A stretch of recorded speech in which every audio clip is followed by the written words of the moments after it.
At the family reunion, my mom said, "You're just a charity case we forgot to return." My cousin snorted, "That's why you slept in the basement while we went to Disney." But when I showed up with the CEO who called me boss, their faces turned ghost white. Last weekend, I went to a family reunion for the first time in over a decade. I had no real intention of going, but when the invite came, I figured, why not?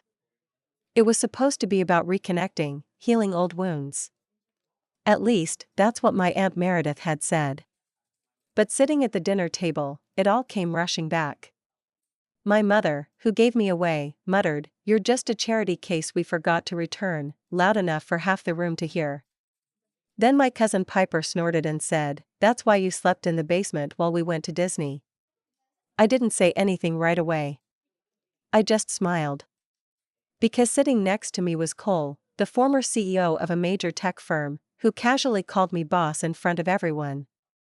Watching their faces drain of color was something I don't think I'll ever forget. I was 9 years old the day I moved into Aunt Meredith and Uncle Stuart's house in Cincinnati. I had one backpack, a garbage bag full of hand-me-downs, and a sinking feeling that I wasn't really wanted. My mom, Lorraine, hadn't exactly been a model parent. After a long string of CPS visits and eviction notices, the state had stepped in. Aunt Meredith and Uncle Stuart took me in because, in their words, no one else could be bothered. That sentiment clung to every interaction we had from that day forward. Their house was picture perfect, at least on the outside. Neatly trimmed hedges, flagpole in the front yard, wreaths on the door for every season. Inside, it was like a museum, no fingerprints on the walls, no socks on the floor, no raised voices unless they were directed at me. I slept in the basement, on a creaky cot tucked in the corner near the furnace. Meredith called it temporary, but it lasted for 8 years. Their kids, Cameron and Piper, had rooms upstairs with matching furniture sets and pastel walls. Piper's room even had a canopy bed she loved to show off when her friends came over. Me? I was the secret nobody talked about. Meals were awkward. Stuart would read the newspaper while Cameron and Piper argued over who got the last biscuit. Meredith would pass me a plate with carefully measured portions. Once, when I asked for seconds, she gave me a long look and said, "We don't encourage gluttony here." I learned quickly, stay quiet, stay small, stay invisible. The first real slap in the face came when they announced their family vacation to Disney World. I was 14, and for a fleeting second, I thought maybe, just maybe, they'd take me too. I found Piper sitting on the couch, scrolling through her phone, and asked, "Are we all going?" She looked up at me like I had 2 heads and said, "Why would you?" They left me with a frozen pizza and a to-do list that spanned 2 notebook pages. Clean the gutters. Weed the flower beds. Paint the shed. Cameron's room even had a post-it note, "Don't touch anything." I spent that week pretending the basement was a pirate ship, and the laundry noises were ocean waves. School was the only place I could breathe. Teachers liked me because I worked hard.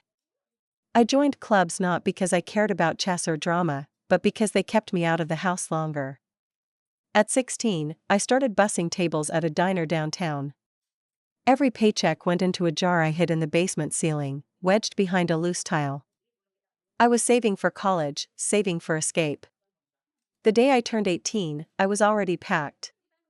College acceptance letter in one hand, bus ticket in the other. No goodbye hugs. No teary farewells. Meredith just waved a half-hearted hand and said, "Don't embarrass us." At college, it felt like the world cracked open. For the first time, I wasn't someone's dirty secret or chore mule. I graduated early, dove headfirst into grad school, and clawed my way up into the tech world. It wasn't easy. I lived off ramen, shared apartments with too many roommates, worked 2 jobs at a time. But after years of building connections and grinding through 20-hour days, I launched a logistics startup out of a rented garage space in Chicago. That's where I met Cole. At first, he was the intimidating CEO of the company that bought us out. I expected him to crush our little team. Instead, he pulled me aside after the acquisition and said, "I want you running the whole division." By 33, I wasn't just surviving anymore. I was thriving. When Meredith's reunion invitation showed up in my inbox, part of me wanted to delete it immediately. But another part, the bruised, angry part, wanted to go. Not to rub it in. Just to exist. To show them that I wasn't the ghost they shoved into a basement and forgot about. So I said yes. And I asked Cole if he wanted to tag along, mostly as a buffer. He grinned and said he wouldn't miss it for the world. We pulled up to their house in a sleek Tesla, the same house that had once felt like a prison. Meredith had strung up banners, rented those cheap white folding chairs, set up one of those little pop-up tents you see at garage sales. As we walked up the driveway, I spotted Cameron nursing a beer near the grill, Piper snapping selfies with a group of bored-looking cousins, and my mom, Lorraine, lounging in a lawn chair, cigarette balanced between two fingers. It only took a few minutes before the first cracks showed. Meredith gave me a tight-lipped smile and introduced me to some second cousins I barely remembered. Lorraine didn't even get up. When I walked over, she glanced at me, exhaled smoke through her nose, and said, well, the charity case comes home. Piper, standing nearby with a solo cup, laughed and added, that's why you got the basement while we went to Disney, remember? I felt Cole shift beside me, ready to jump in. I squeezed his wrist to stop him. Instead, I smiled. Yeah, I said lightly. I do remember. Then Cole, bless him, turned and said, loud enough for half the backyard to hear, by the way, Alara's my boss. Wouldn't be where I am without her. You could actually hear the music stutter as someone fumbled with the Bluetooth speaker. Piper's mouth opened and closed like a fish. Cameron squinted like he was trying to place Cole from somewhere but couldn't figure it out. Meredith just blinked, looking at me like she'd seen a ghost. It got even better when Cole casually mentioned that we had flown in first class, and that I had a speaking engagement next week in Manhattan for a pretty major conference. Lorraine stubbed out her cigarette and muttered something about kids getting lucky these days. I wasn't angry. Not anymore. The anger had burned away years ago, leaving something colder and sharper behind. They didn't see me back then. They didn't think I was worth seeing. Now they couldn't look away. After the initial awkwardness settled into an uncomfortable hum, people went back to their conversations, sneaking glances at me and Cole every few seconds like we were a pair of wild animals someone had let loose at the petting zoo. I walked toward the buffet table, careful, composed, pretending not to notice the whispers trailing behind me. Cole stayed close, not hovering, just present in that steady, comforting way that good friends, or good people, know how to do without making it obvious. Piper appeared at my elbow, balancing her cup and a flimsy paper plate that was already starting to bend from the weight of food. So, she said, drawing the word out like she had all the time in the world. You're, doing okay then? It wasn't a question. It wasn't even a curiosity. It was disbelief wrapped in cheap politeness. I didn't look at her when I answered. I just spooned some potato salad onto my plate. Yeah, I said. I'm doing okay. Piper shifted, probably expecting me to elaborate. When I didn't, she gave a small, dry laugh and said, guess basement living builds character. I turned then, finally meeting her gaze. Guess so. Her smirk faltered. She looked down at her plate, fiddling with a broken fingernail, and wandered off without another word. Cole leaned in close once she was out of earshot and murmured, I thought you said this was going to be fun. I snorted into my lemonade. It's a slow burn kind of fun, I whispered back. The afternoon dragged on. Cameron tried cornering Cole at one point, making awkward small talk about tech stocks and startups, dropping the names of companies he clearly didn't actually know anything about. Cole was polite but non-committal, offering vague answers that went nowhere. At one point, Meredith gathered everyone for a family photo, insisting on shuffling people around by height, relation, and some invisible hierarchy she clearly still maintained in her head.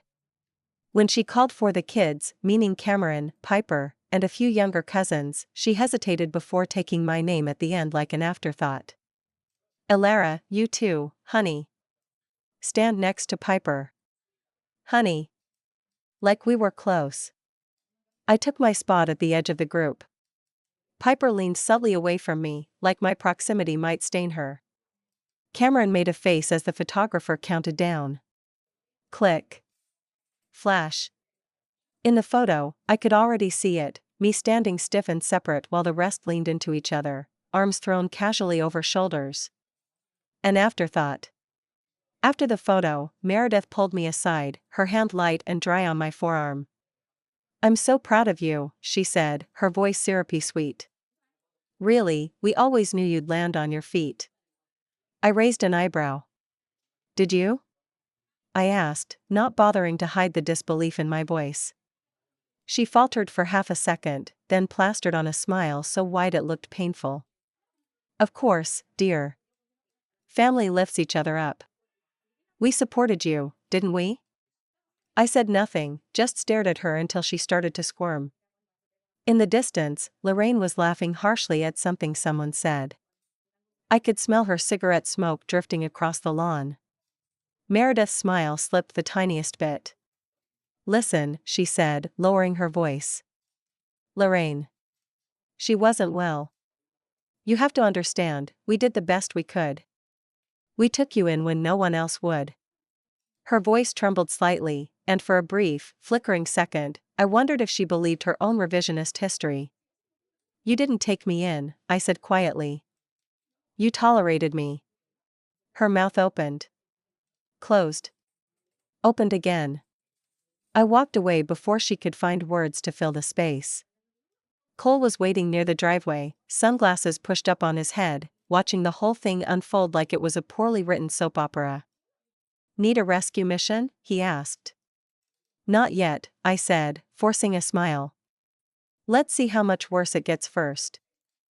We stayed through dinner, which was a potluck of casseroles and overcooked meat, eaten off flimsy paper plates while wasps buzzed overhead.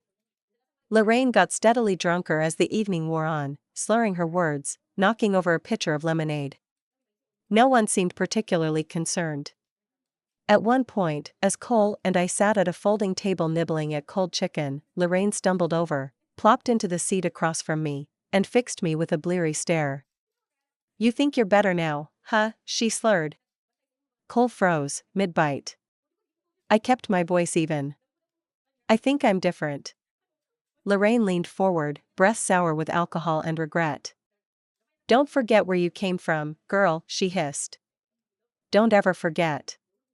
I looked at her, really looked at her, for the first time in years. She was small. Smaller than I remembered.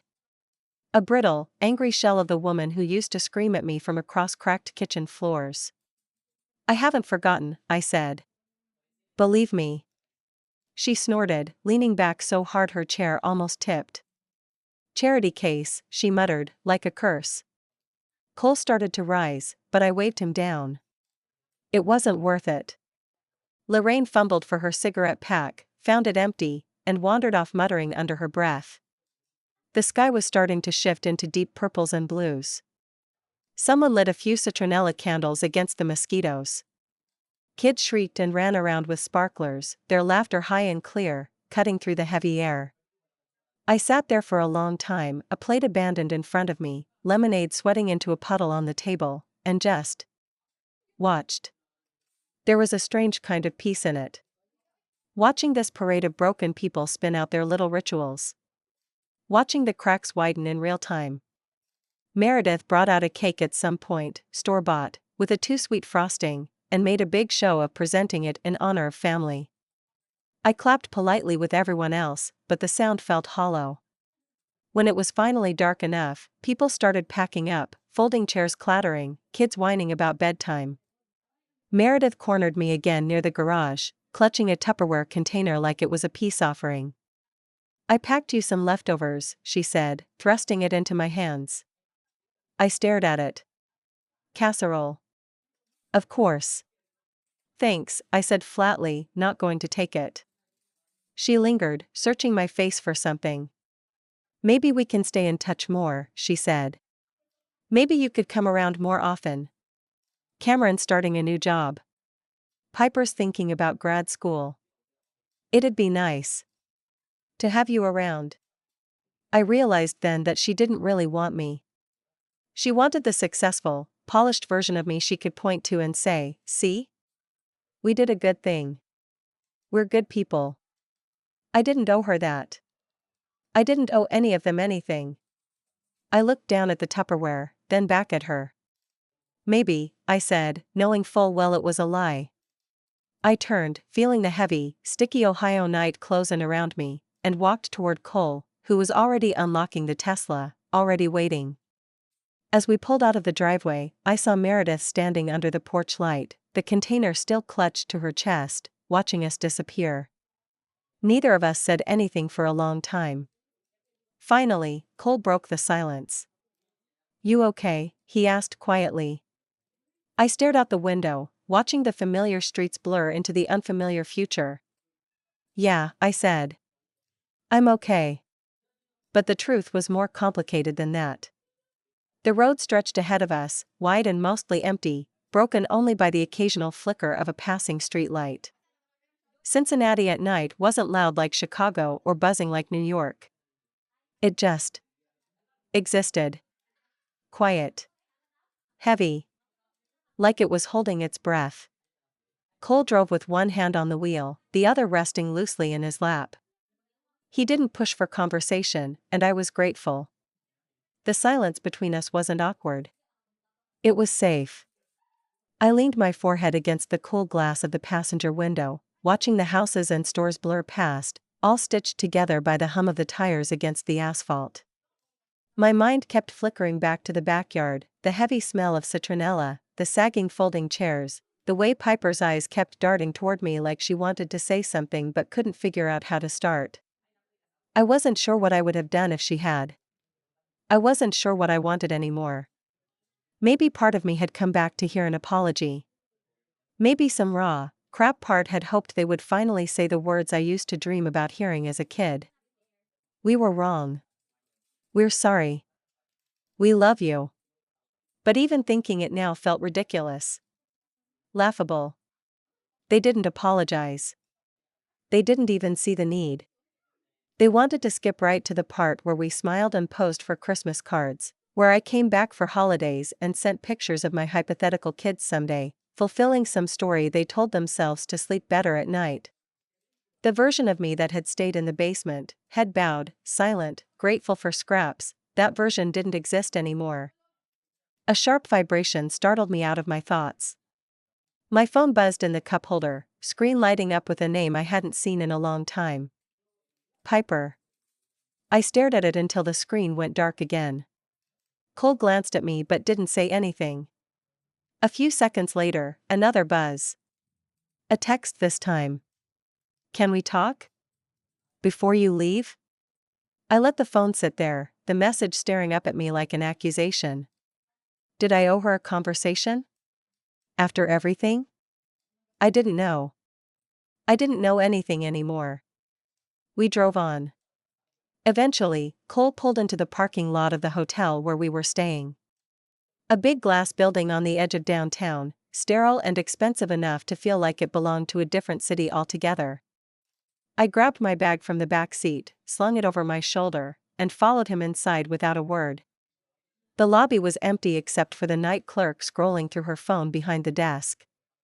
The elevator chimed softly as the door slid open. As we rose toward the 20th floor, I caught my reflection in the mirrored walls, tired eyes, tight mouth, posture too stiff. I barely recognized myself. In the room, I dropped my bag on the couch and kicked off my shoes. I could feel the exhaustion starting to settle into my bones, heavy and inescapable.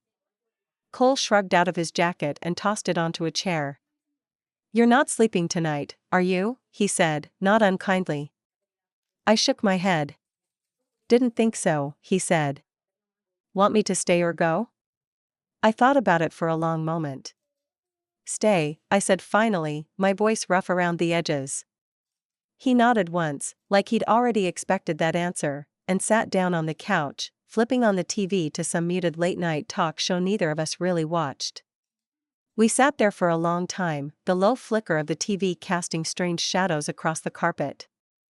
At some point, I picked up my phone again. Piper's message still stared at me. Can we talk? I stared at it for what felt like hours before finally typing a reply. When? The response was almost immediate. Now? I looked at Cole. He caught my glance, shrugged lightly. Your call. I stood up, grabbing my jacket off the back of a chair. I'll be back, I said. He didn't argue. Just nodded and reached for the remote.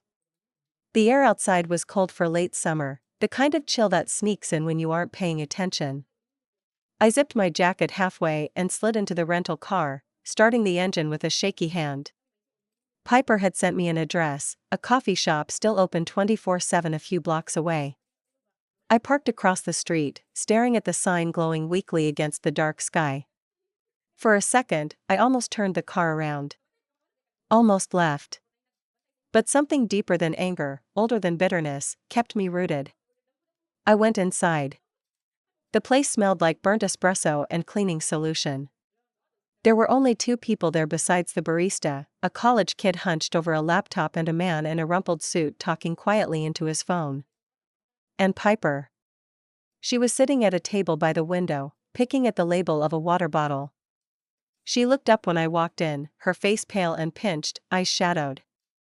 For once, she didn't smile. I slid into the chair across from her, crossing my arms over my chest. We sat there for a few seconds, the hum of the refrigerators filling the space between us. Finally, Piper spoke, her voice small. I'm sorry, she said. It didn't hit me the way I thought it would. No flood of relief. No satisfaction. Just a dull, empty ache. For what? I asked, genuinely curious. She hesitated. For everything, she said eventually, weakly. For how we treated you. For the basement. For Disney. For acting like you didn't matter. I studied her, trying to read between the words, the way I used to when we were kids and I needed to know if it was safe to come upstairs. And why now? I asked, quieter. Piper flinched.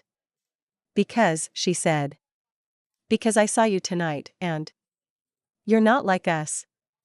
I didn't know if she meant it as a compliment or a confession. She looked down at the table, voice cracking. You made something of yourself.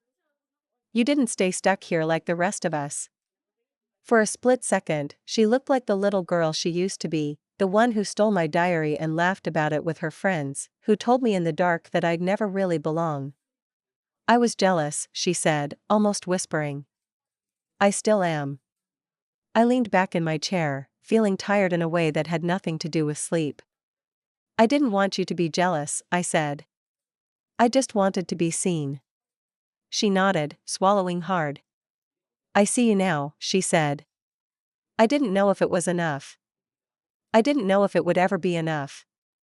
But for the first time all day, the tight knot in my chest loosened, just a little. Piper wiped at her eyes, embarrassed, and tried to laugh it off. You're probably thinking I'm pathetic, she said. No, I said quietly. I think you're honest.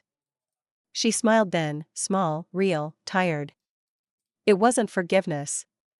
Not yet. Maybe not ever. But it was something. Outside, the sky was starting to lighten, just barely, the first fragile hints of dawn creeping along the horizon.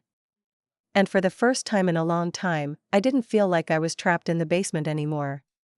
We sat there in silence for a while, Piper nursing her water bottle, me tracing the rim of my coffee cup with one finger. The shop stayed mostly empty, save for the hum of the machines behind the counter and the occasional rustle of someone flipping a page or shifting in their seat. When it became clear Piper didn't know how to end the conversation, I stood up.